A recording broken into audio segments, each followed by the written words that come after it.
They say the flames are holy, but there is nothing sacred in the way they eat through flesh. I don't remember when the screaming started, whether it was mine or theirs, but the roar of the cannons drowns everything until sound becomes pressure inside my skull. The world is fire and motion, and the grinding shriek of rusted teeth tearing through armor and bone. Every piston that drives my limbs feels like it's punching through what's left of my nerves, sending lightning through the meat fused to metal. The restraints bite deeper with every movement, chains digging into skin that no longer heals, only scars and splits again. I can't tell where my body ends and the engine begins. My arms, if they are still my arms, jerk in violent arcs, guided by impulses that aren't mine. I feel the ignition surge through the fuel lines a moment before the gouts of burning promethium erupt from the weapon mounts, washing the battlefield in orange light and human ash.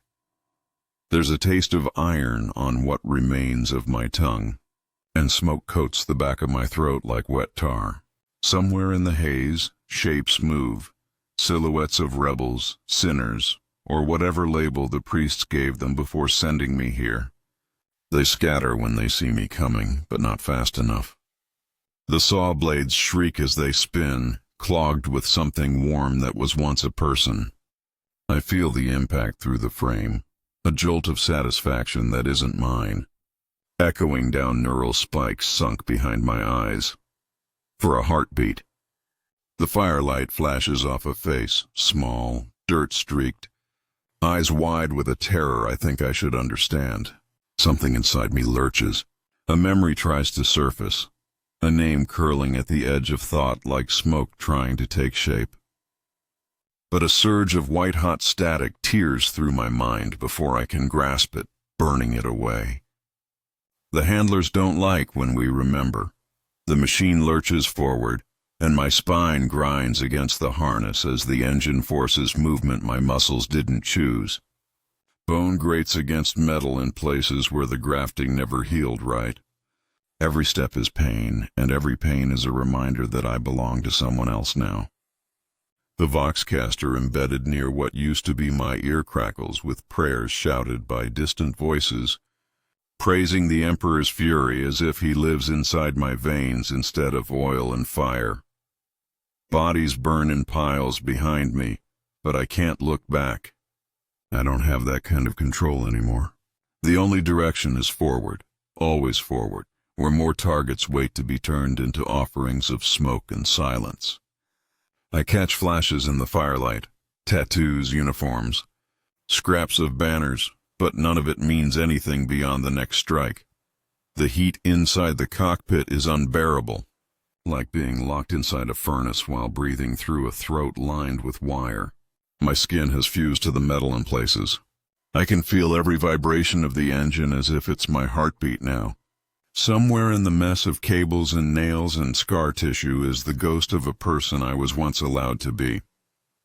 But he's buried too deep, smothered beneath sermons and circuitry. A blast hits the chassis from the left. The impact rattles through me, cracking something in my side.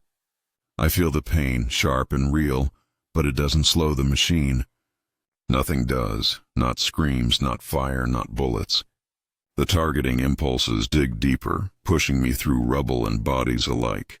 My vision flickers between what's in front of me and flashes of memory that aren't fully gone, but aren't fully mine anymore either. Hands. I remember hands. Mine, smaller than the steel claws that tear through a barricade like parchment. Hands stained with grease, not blood. Someone was laughing. Someone said my name. A spike of agony detonates inside my skull, scrambling the thought before it forms. The machine doesn't tolerate distraction. Flames pour from the cannons again, drowning the world in another wave of incandescent ruin. The smell of scorched bone floods the air. I don't blink. I can't. Somewhere, through the roar, I think I hear the faint echo of a voice that isn't chanting litanies or screaming orders. It's softer, human, but the sound dissolves before I can hold it. The engine surges again, and the world becomes fire and motion and obedience. I don't know if I'm killing for redemption or punishment. I don't know if there's a difference anymore. All I know is the weight of the chains, the burn of the flames, and the distant flicker of a memory that refuses to die no matter how many times they set me on fire from the inside. And the worst part is this. The longer I burn, the more I wonder if I was ever anything else. They told me the Emperor's justice is blind. But when they dragged me into the light of the ecclesiarch's hall, I felt its gaze pierce through every lie I'd ever told myself. The air inside the chamber was heavy with incense and judgment. Banners of gold and bone hung like flayed skin from the vaulted ceiling, each stitched with the litanies of punishment. Every footstep echoed against the marble floor, louder than the pounding of my heart. My wrists were shackled, my head forced down, but I could still smell the wax and oil burning at the altar. It smelled like a funeral. I was a craftsman once. That's what I remember. I fixed things, small, intricate things. Engines, locks, devotional icons. My hands were steady, my work clean. People came to me because I understood the machines they prayed to but didn't know how to mend. Somewhere in that, the sin began. The priests said it was heresy, that I had tampered with sacred mechanisms, corrupted their purity with my unblessed touch. But that wasn't how it felt then. It felt like kindness. It felt like survival. They read out the charges as if they were scripture, their voices flat and cold. Unauthorized maintenance on reliquary machines, modification of penitent reliquary components without sanction, harboring contraband tools, and worst of all, the unspoken one I could see in their eyes, knowledge. Knowing how things worked without their blessing. Knowledge is always the real crime. The rest is just words to make the burning feel righteous. I tried to speak. I remember that much. My voice cracked from days without water. I only fixed what was broken, I said. I only wanted to help. But the chamber swallowed my words, or maybe no one cared enough to listen. The priest's eyes glinted with the reflection of the altar's fire. Behind them the crowd muttered. Pilgrims, penitents, soldiers, the curious. Watching another soul unmade was a kind of theater for them. I saw a child in the crowd, a little girl clinging to her mother's robes. She looked at me like I was a monster even before the verdict fell. I wondered if she'd ever seen a trial before, or if she'd only heard the sermons about what happens to people like me. The kind who step out of line. The kind who think for themselves. When the gavel struck, it didn't sound like wood. It sounded like metal hitting stone, like a coffin nail. The voice of the senior priest rose above the others, a chant more than a sentence. By decree of his most holy ecclesiarchy, you are condemned. Your flesh shall be broken, your will shall be scoured. Your soul shall find redemption only through pain. A ripple of approval moved through the crowd like a wave. I felt it hit me like a gust of wind. My knees gave out, but the guards held me upright. I wanted to scream, but all that came out was a rasp of breath. In that moment, I understood. They didn't care what I had done. They cared that I could be used. My body, my knowledge, my guilt, all raw material for their machine of salvation. The guards dragged me toward the side door, iron boots clanging against the floor. The incense burned my lungs, making it hard to breathe. Somewhere behind me, the choir began to sing, not for me but for the spectacle. A hymn to sanctify the machinery of punishment. As the doors closed, cutting off the light of the altar, I caught one last glimpse of the girl. Her eyes were wide, unblinking. For a heartbeat, I thought she looked sorry, but maybe I just wanted her to. They say redemption is offered to all, but I never asked for it. All I wanted was to be left with my work, my tools, and the small life I had built. Instead, they gave me a new life, a life of chains, sermons, and fire. And even then, as the guards dragged me down into the dark, I didn't know how far they would go to make me theirs. They stripped me of my name before the crowd. It slid from me like skin peeled from flesh, an unmaking more cruel than any blade. In the ecclesiarch's ledger, I became only a designation, a number scrawled in red ink, my identity replaced by a cipher. My name was a sin now, they said, a relic of my defiance. I was not a man, but a lesson to others. The sentencing hall was colder than the court above. Here, there was no incense to mask the stink of human fear, only the sour reek of sweat and old blood. Chains rattled as others waited for their turn, kneeling on stone worn smooth by generations of knees. I glimpsed faces like mine, thin, gray, eyes empty or burning. Some muttered prayers, others sobbed. One stared at nothing, lips moving silently as if whispering to a god who had long since stopped listening. The priests were different here, too. Less ceremony, more efficiency. Their vestments were simpler, their eyes sharper. Redemption through suffering, they repeated. Redemption through the Emperor's will. Their voices dripped with a pious certainty that was worse than cruelty. At least cruelty acknowledged you were human enough to hurt. I was forced to kneel before a brass lectern, its surface engraved with high Gothic scripture. An acolyte dipped a quill in black ink and read out my crimes again, each word a nail driven into the coffin of who I had been. Then came the humiliation. They tore my clothes from me, shredded my workman's tunic until it hung in tatters. My tools, the last proof of my craft, were piled on a tray and taken away. I watched as an acolyte anointed them with oil before setting them alight. The smell of burning wood and metal filled the chamber. A guard held me still as the priest pressed a branding iron against my chest. The hiss of seared flesh drowned out my scream. The mark was not a symbol of my crime, but of my path to redemption, a sigil of the penitent. They called it a gift. It felt like a theft. I remember the crowd. Some watched with reverence, lips moving in prayer. Others looked bored, as if waiting for a sermon to end.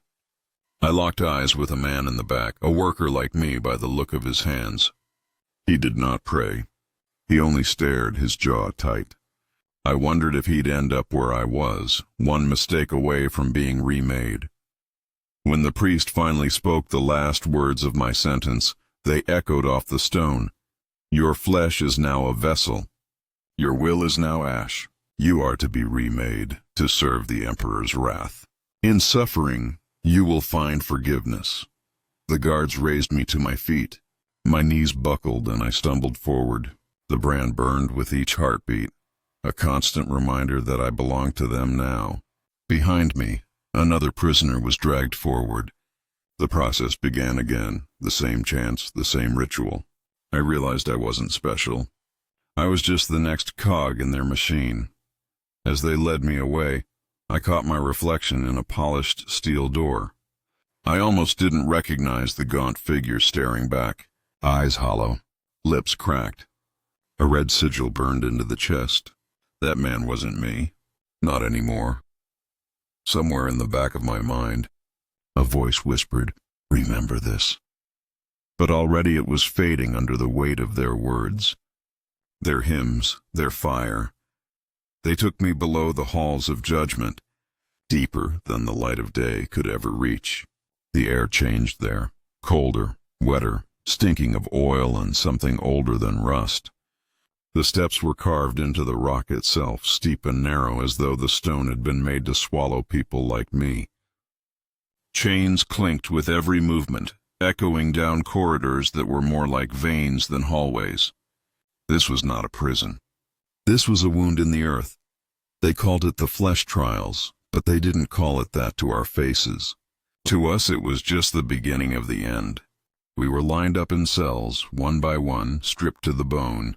No names, no history, no identity. Only trembling bodies and eyes full of questions no one would answer. The guards didn't look at us like men look at men. They looked at us like engineers studying material, measuring how much it would bend before it broke. The first night, they starved us. The second, they denied us water. By the third, the hallucinations began. Whispers crawled in my ears like insects, voices of the condemned before me, maybe echoes of the machine prayers dripping from the walls. I could smell metal and salt and something sweet, blood drying in the grooves of the stone floor. Then came the testing. Pain at first subtle, a needle here, a burn there, something to measure the reaction. But soon the subtlety ended. The trials were designed to peel us down to raw instinct. The priests and their black-clad surgeons tested everything: endurance, reflexes, will. They dislocated joints, shattered bones, sliced nerves, then healed them just enough to do it again. We screamed until our throats tore and no sound came out at all. I remember one man, a heretic preacher, they said, strapped to a frame next to mine. They shattered his fingers one by one as they recited litanies of pain. When they reached the last finger, he tried to pray. Nothing came out. His eyes rolled back and then he was gone. They cut him loose and dragged the body away without ceremony. Another acolyte was already cleaning the frame for the next soul. Between each trial they whispered sermons. They called it instruction. They told us suffering was a gift, a holy key to redemption. That pain was the Emperor's hand reaching into us, scraping away the sin. They said it until the words became noise, but the noise wormed its way inside, filling the spaces where our thoughts used to be. I learned to breathe through the pain, to count the seconds between blows, to cling to any fragment of memory that still felt like mine, a smell, a face, a fragment of a prayer I'd once muttered without thinking. The more they tried to break me, the harder I tried to remember. Not because I believed it would save me, but because I was afraid of forgetting what a man even was. The worst part wasn't the pain. It was the silence afterward. The moment they stopped, the waiting for the next wave. Your body doesn't know what to do with stillness when it's only ever known agony. You tremble, you shake, you start to hope, and that's when they come back. By the end of the trials, I no longer stood straight. My limbs hung heavy, my back bent. My skin was a map of bruises, burns, and cuts, each one a verse in their gospel of suffering. But I was still breathing. They called that endurance. I called it something else. A curse, maybe, or stubbornness. When they unshackled me for the last time, I thought it was over. I didn't know it was only the prelude to something worse, a breaking so deep it would reach into my bones and my soul. They didn't tell us where we were going. They just herded us, limping and half-broken, into a long procession hall carved from black stone. Candles burned in alcoves like 1,000 staring eyes, dripping wax into grooves cut to carry it away like blood. Every step echoed like a drumbeat, every breath caught in the incense-heavy air. My brand still burned against my chest, but it was no longer the worst pain I carried. The flesh trials had stripped me down to something raw and trembling. Whatever was left of me walked into that hall. At the far end stood a dais of iron and gold, shaped like an altar and a machine both. Priests in heavy robes flanked it, their hoods hiding everything but the faint glow of bionic lenses. A choir chanted somewhere unseen, voices like rusted chains dragged across stone. The sound vibrated in my bones. This wasn't a sentencing. This was a selection. One by one, the survivors of the trials were called forward. Some were led to the left, where guards waited with manacles and brands. Others were led to the right, where a row of servo skulls hovered like carrion birds. I saw no pattern, no criteria. Some who looked strong went left. Some who looked broken went right. The priests said nothing. The acolytes only wrote notes on data slates, murmuring prayers as they moved us like pieces on a board. When my turn came, I stepped forward on trembling legs. The priest on the dais raised a staff topped with a relic of jagged metal, its edges etched with high Gothic scripture. He didn't speak. He didn't need to. A servo skull darted close, scanning my face, my brand, the scars that mapped my flesh. Its red eye flickered as it processed whatever judgment it had been programmed to make. Then the priest intoned a single word. Worthy. Hands seized me from either side. They didn't drag me left or right. They led me forward up the steps onto the dais itself. My pulse hammered against my ribs. Worthy didn't feel like a blessing. It felt like a sentence. An acolyte produced a vial of thick black fluid and held it to my lips. I tried to turn away, but the guards forced my head back, poured it into my mouth. It burned going down, thick and metallic, like drinking molten iron. I gagged and coughed, but they didn't stop until the vial was empty. My vision swam. The chants grew louder. The priest traced a sigil over my forehead with a gloved finger dipped in oil. It was cold and slick, and the scent of it filled my head with nausea and something like euphoria. Then the branding iron came again. Not to my chest this time, but to the inside of my wrist. Another mark, a different one, not the mark of a penitent, the mark of a weapon. The candles flickered. Servo skulls circled overhead, projecting lines of red light across my body, measuring, calibrating. The priest spoke again, voice echoing like a hammer striking an anvil. You will burn for his glory. You will rend for his mercy. Your suffering will be his weapon. I didn't know what they were making me into, but I knew this was the moment my life stopped being mine. I wasn't a man anymore. I was raw material for their ritual, a shell for their machine. As they led me away from the dais, deeper still into the labyrinth below, I heard the choir's chant shift. Not words anymore, just a sound, low and pulsing, like the heartbeat of something vast and mechanical. The ritual wasn't over. It had only begun. They strapped me to a slab of cold adamantium deep beneath the chapel, where the air was damp and reeked of oil, blood, and burned incense. The flicker of lumen strips overhead cast the chamber in a sickly pallor. I could see the outlines of other slabs lined up beside me, each one occupied by another worthy soul. Some wept, some screamed. Some were already silent, staring upward with the eyes of the condemned. The priests moved like surgeons and executioners both, their robes stained with both wax and gore. Servo arms whirred overhead, descending with blades, syringes, and augmetic clamps. This was not a place for prayer. This was a place for unmaking.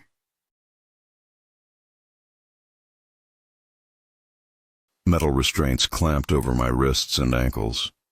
A harness locked across my chest. Another bar forced my jaw open and fixed my head to the slab so I couldn't look away. The incense was thicker here, hiding the worst of the smells. But I could still smell the blood. I could still smell myself. The first cut wasn't clean. They didn't bother with anesthetics. Pain was the point. Pain was part of the sacrament. They opened my arms where the veins were thickest, inserting metal threads that dug into nerves like a second skeleton. More wires pushed through the base of my skull, sliding inward until they met the tender meat of my brainstem. My vision went white, then black, then white again. I tried to scream, but the harness turned it into a strangled gasp.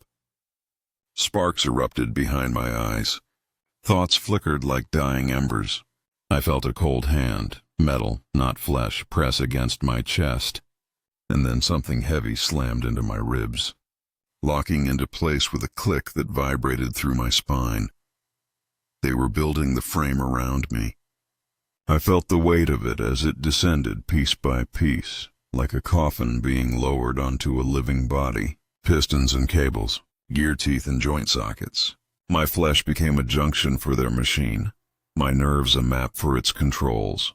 The restraints didn't just hold me down, they became part of the frame, bolting me into it, making it impossible to tell where I ended and the engine began. Someone whispered scripture close to my ear. The words distorted through a Vox grill. His justice is perfect. His mercy is fire. They drove spikes into my spine, each one a burning nail hammered through bone into the cord beneath.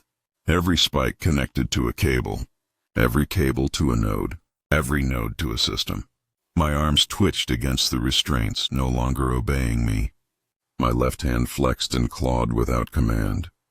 My right went slack as a servo arm fitted a gauntlet of steel and ceramide over it like a second skin.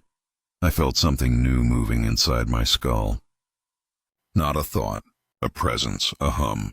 A voice without words pressing against my mind like a weight. The machine was waking up. It wasn't just a frame. It was a will, and soon it would be stronger than mine. They sealed the harness over my chest and locked it with sacred seals. The last piece was a mask, no, a muzzle, slid over my face and bolted into the frame at my temples. Through its narrow visor I could see the chamber in slivers, the priests moving like shadows.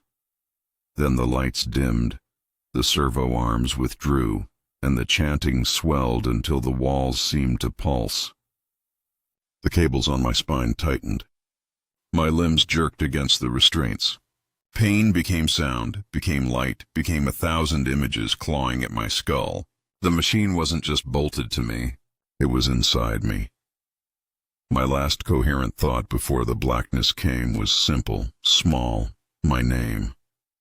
Just my name, trying to hold on to it like a candle in a storm. But even that was flickering, already being blown out. When the blackness receded, I was still alive.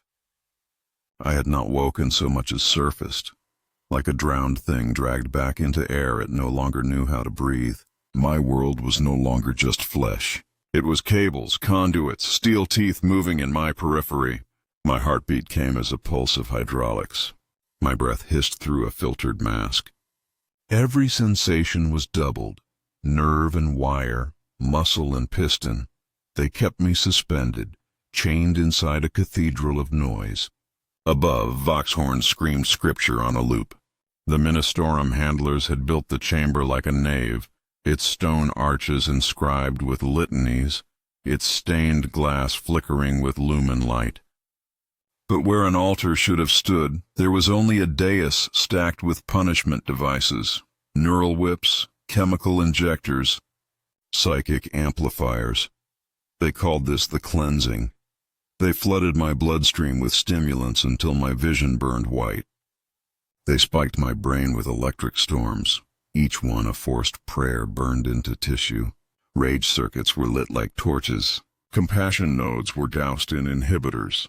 When I faltered, a handler pressed a rune and my body convulsed with pain so total it became soundless. The sermons came through vox grills embedded in my mask, directly into my skull. Words too loud to be thought over, too slow to be ignored. You are nothing. You are sin made flesh. You are engine and weapon, your will extinguished, your hands sanctified for slaughter.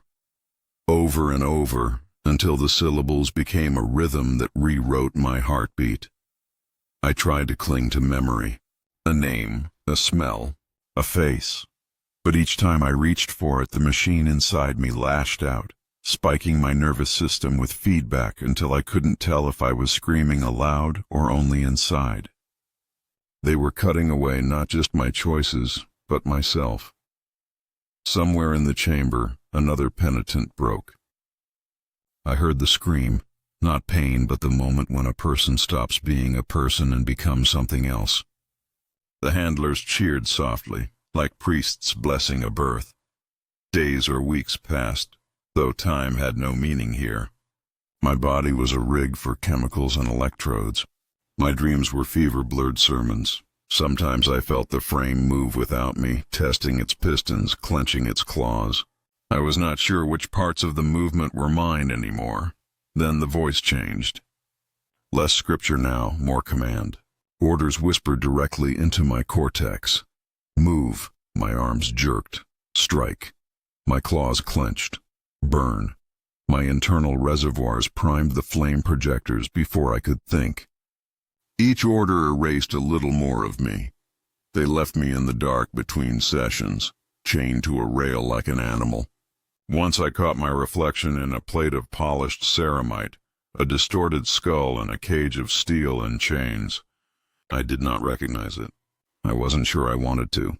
The priest said this was the path to redemption, that through obedience and suffering, my sins would be scoured clean. But even as the machine rewired my nerves, some small, aching part of me wondered if this was redemption at all, or simply damnation with a hymn sung over it. They unchained me at dawn. If dawn even existed in the depths beneath the cathedral. Servo skulls hissed as they circled my frame, snipping away the last cables tethering me to the wall. My limbs moved stiffly, like a puppet's after long storage. Yet somewhere inside, the machine spirit already knew its drills, walking me forward, one ponderous step at a time. The handlers didn't speak. They chanted, litany after litany, their voices echoing off the stone like the toll of bells. At the end of the tunnel, a great iron gate opened, and light, real light, spilled in like a blade. I had not seen it since my trial. Beyond lay the war zone. The sky was the color of ash. Artillery boomed far away, a rolling thunder that made the ground shudder beneath my pistons. Ruined hab blocks clawed at the horizon like broken teeth. Smoke clung to everything, even through the filters of my mask. I could smell it, burning promethium, scorched flesh. The sharp tang of ozone from last fire. They guided me to a procession of other penitent engines, each a walking altar of chains and flame. I saw their forms clearly for the first time. Rust-brown skeletons of adamantium, twin claws like executioners' axes, twin flamers mounted at the shoulders. Each pilot hung suspended in a cruciform harness, head bowed, chains biting deep into scarred flesh.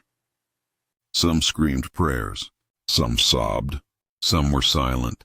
A priest walked before us with a censer, swinging incense that curled like ghost fingers through the air. He intoned the final rite, "You are scourge and sanctifier. You are fury without will. Burn until you are ash. Only then shall you be forgiven."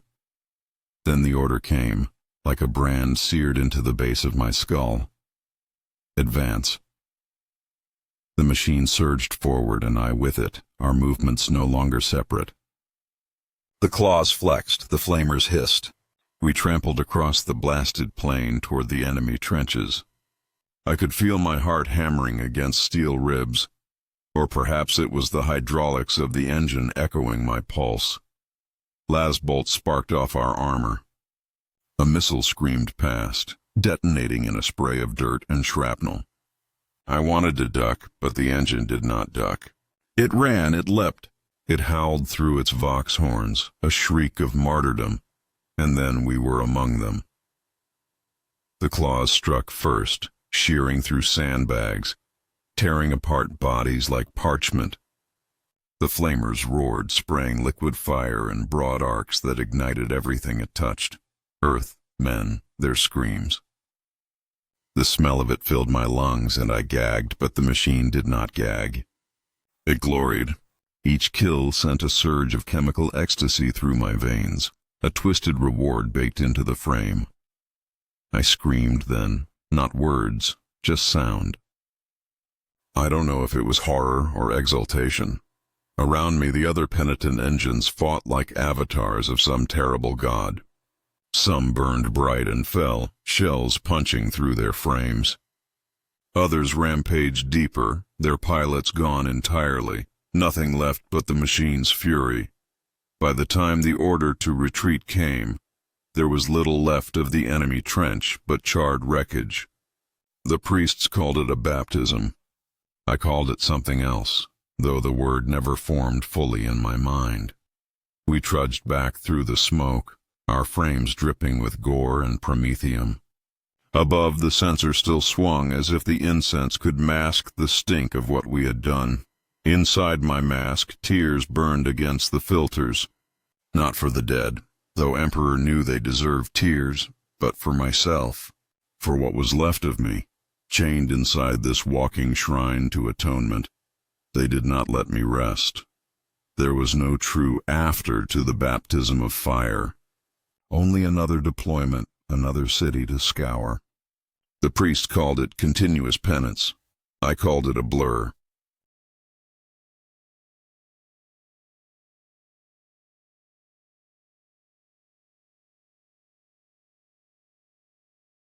Weeks or months bled together inside the iron frame, warzone after warzone. Hive spires so tall their tips were lost in clouds. Shattered cathedrals turned to fortresses. The rust-red canyons of forge worlds crawling with heretics. Ash wastes where the wind moaned like a choir of the damned. Each battlefield different, yet all of them smelled the same. Promethium, blood, burned prayers on parchment scraps. We were loaded into dropships like ordnance, chained in rows, hanging from racks. Sometimes I caught sight of my own reflection in the polished ceramite of a sister's armor. A pale, scar-striped face, eyes unfocused, mouth moving with half-remembered hymns. My lips would form words, but I didn't know if I was speaking or just mouthing ghosts. The priests treated us as living weapons. They rarely looked at our faces. They looked at purity seals, kill counts, structural damage reports. Each time the dropship doors opened, we were unleashed like hounds. The censer smoke would roll in and the litany would begin. Expiate, burn, redeem. I lost track of the enemies, cultists, mutants, renegade guardsmen. Sometimes even things not of flesh, shapes that flickered wrong against reality. It didn't matter. The machine lunged at them all with the same hunger, and I was dragged along inside its stride. Claws closing, flamers igniting, between battles. During repairs, I would hang suspended in a maintenance chapel while servitors hissed and clanked around me. My flesh was patched, my wounds sealed with synth skin. Hydraulic fluid dripped into my blood. My eyes would drift shut, and sometimes, for a heartbeat, a memory surfaced. A wooden bench. A child's laugh. The smell of sawdust in sunlight. Then the neural spikes would flare and the memory would dissolve, punished as a sin. One campaign bled into the next. On Sanctus Prime, we burned rebels hiding in a bell tower. The flames licked up past the broken stained glass, turning painted saints black. On Gallus Thaven, we fought in a maze of shipping crates, heretics screaming blasphemies as they died. On Karist Forge, I saw another engine collapse, its pilot still writhing in the harness as the machine crumpled. The priests did not pause. They just stepped over the wreck and kept chanting. I began to forget my name. It would flicker at the edge of thought, a spark in the ash, then vanish. All I could cling to was a single habit, counting kills in my head. Not out of pride, out of desperation. Numbers were the only shape left to thoughts that were still mine. Sometimes, in the roar of the flamers, I imagined I heard my own voice whispering from years ago, "Stop. Enough." But the machine never stopped. It gloried in the endless campaigns. It demanded more, and so I became what they wanted, a weapon that moved, burned, killed. Only at night, if there was a night, did the human part of me tremble inside the iron cage, whispering prayers I couldn't remember learning. In the pauses between battles, when the servitors were patching my flesh or replacing scorched circuits, fragments of memory clawed their way through the conditioning. They were like whispers in a storm, faint and fragile but persistent. A smell of oil, warm and familiar, curling up from the underhive of my childhood. The scratch of metal on metal as I worked late into the night, crafting, fixing, repairing.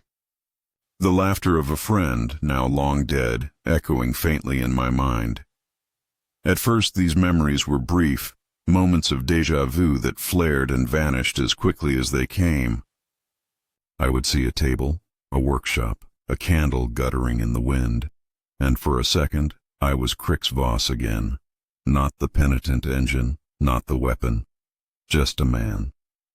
The pain of the neural spikes was immediate and punishing. The system detected these unauthorized recollections and hammered my brain with corrective shocks. Every flicker of remembered life was a sin, every stolen moment of humanity punished. But the more I survived, the more the fragments grew. A child's face here, a half-forgotten hymn there, small pleasures I had once taken for granted, the feel of a brush against metal, the smell of burning coal, the taste of bread fresh from the oven. They were dangerous, chaotic, and completely forbidden. And yet, I clung to them, as a drowning man clings to driftwood. The memories clashed violently with the drilled-in dogma of the priests. In one fleeting heartbeat, I could feel the warmth of human contact and the cold of ceramite chains, hear the voices of loved ones and the screams of those I had been forced to kill. These collisions left me trembling, my flesh quivering inside the harness as neural feedback surged and died. For a few precious seconds I remembered laughter, friendship, curiosity, and then the machine roared back to life, consuming the fleeting flicker of my past. It was during these moments that the first real questions began to form. What had I been? What had I lost? And most dangerously, what could I still be? The Penitent engine demanded obedience, carnage, absolution through suffering. Yet the echoes of Krixvoss whispered of a world beyond fire and chains. Repair cycles became a double-edged opportunity. While the priests and servitors assumed I was inert, I began to observe the systems controlling me. The whirring of servos, the hum of power conduits, the subtle pulse of neural spikes.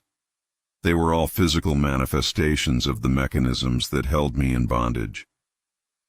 The memory fragments and the technical understanding began to intertwine, forming something new, a dangerous awareness that perhaps I could manipulate the machinery of my own oppression.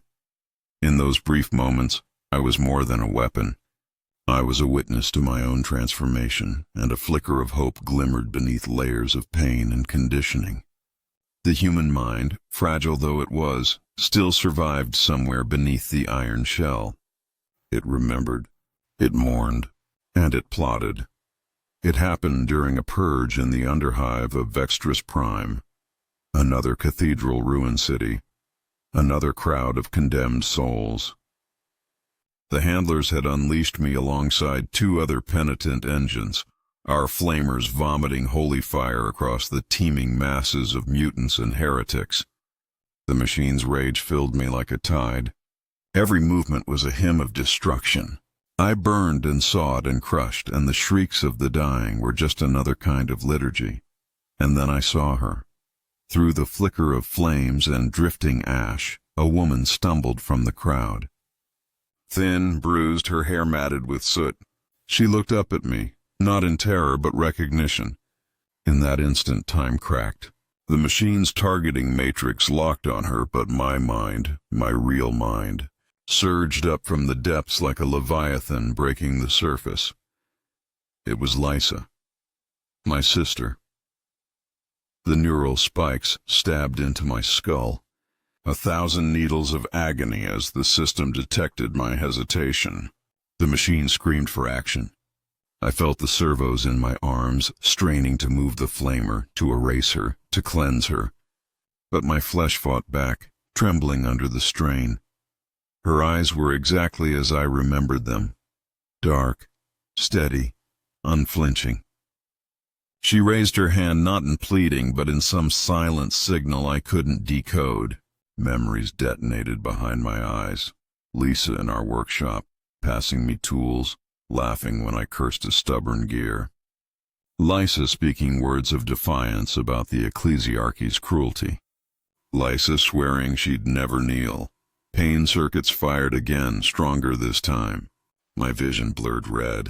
I screamed, but the Vox system translated it into a metallic roar. The other Penitent engines moved past me, flamers sweeping indiscriminately, but I remained locked in place. a machine caught between two codes, kill and remember. Something in me snapped. I diverted all my strength to one thought. No. The chains bit into my flesh as the exoskeleton tried to override me, but for a heartbeat, my will was stronger than the programming. The flamer arm jerked upward, spraying fire into the sky instead of at Lysa. Pain thundered through my body.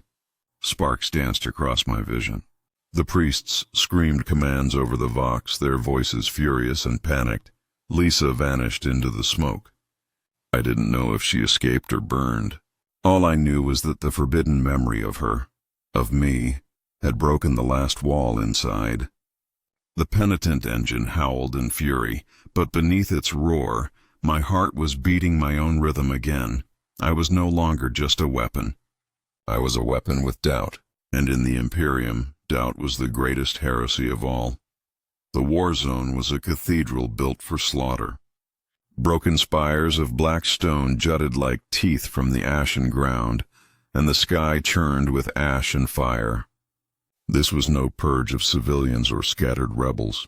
This was war against the damned themselves, heretic Astartes, demon-warped cults, things that crawled and screamed in 100 tongues. The ecclesiarchy had unleashed an army, and at its tip were the Penitent engines, hundreds of us roaring forward in a tide of steel and fire. I could feel the machine straining even before the first impact. The priests had cranked every dial to maximum, stimulants flooding my veins, pain suppressors switched off to encourage more fervor. The rage circuits turned up until my mind was a red hurricane. Every step thundered through me. Every gout of flame seared my own flesh as much as the enemy. This was to be the apotheosis of our penance, to burn, kill, and die until nothing human remained. And yet, in the midst of it, I still felt the echo of my defiance. The memory of Lysa's eyes was a live ember buried inside me, refusing to be smothered. As the Penitent engine's limbs tore through corrupted flesh and shattered stone, a part of me watched, distant and horrified, as my body became an instrument of holy massacre. I wasn't alone. Through the storm of battle I caught glimpses of the others. The Brethren engines thrashing in their harnesses, their movements jerky and almost human. One beside me was tearing its own arm free from a restraint as it charged. Another ablaze seemed to stagger like a man drunk with pain. We were supposed to be mindless. Yet something about this battle was awakening ghosts in all of us. The Sisters of Battle advanced behind our line, bolters barking hymns of death. Priests screamed benedictions over loudhailers, voices cracking as the battle slipped from their control. Demon forms erupted from rifts in the air, wings of bone and fire, and we threw ourselves at them like offerings to a god who no longer listened. The machine tried to erase my hesitation with waves of pain, but pain no longer worked the way it once had. It had become a signal rather than a leash. My arms swung the saws, my flamers spat their fury, but each motion was mine, chosen or not, and that small choice changed everything. For the first time I could feel the mechanism's timing, the pulse of its servo motors, the rhythm of its wrath. For the first time I sensed a weakness. Then came the moment that changed everything. A demon prince lunged through the smoke, a tower of flesh and iron, its voice like a chorus of screams. The priests shrieked over the Vox for us to attack, to die gloriously. But as it raised a clawed hand to strike, I moved not as a slave, but as something else. I pivoted, slamming my flamer into the rift itself, not the creature, spraying burning promethium into the warp tear that birthed it. The fire caught, unnatural and bright, a breach sealing itself with light. The priests howled in outrage. My action had not been ordered.